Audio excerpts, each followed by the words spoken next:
টোটোর সঙ্গে মোটর বাইকের মুখোমুখি সংঘর্ষে গুরুতর আহত 3 জন। 2 জনের অবস্থা আশঙ্কাজনক।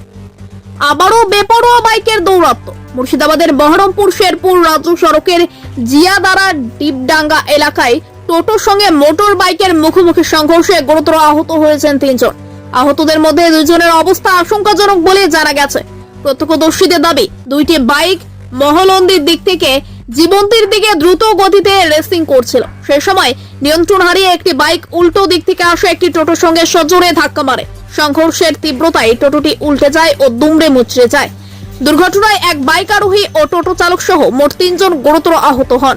অপর বাইকটি ঘটনাস্থল থেকে পালিয়ে যায় বলেই জানা গেছে। দুর্ঘটনার পর কিছুক্ষণ রাস্তায় যানজটের সৃষ্টি হয়। প্রায়ই এভাবে দুর্ঘটনা ঘটায় এলাকাবাসীর মধ্যে ক্ষোভ দেখা দিয়েছে। পুলিশ সূত্রে জানা গিয়েছে, আহত বাইক চালকের নাম নবাব আলী, বয়স 18, বাড়ি কাম্বির জিয়ার খর্দ গ্রামে। আহত টোটো চালকের নাম ইমাম শেখ, বয়স 50, বাড়ি জীবন্তী এলাকায়। এছাড়া আহতদের মধ্যে পুলক হাজরা নামের আরো একজন রয়েছে। স্থানীয় বাসিন্দা ও গোকর্ণ বিট হাউসের পুলিশ ঘটনাস্থলে পৌঁছে আহতদের উদ্ধার করে গোকর্ণ হাসপাতালে ভর্তি করেন।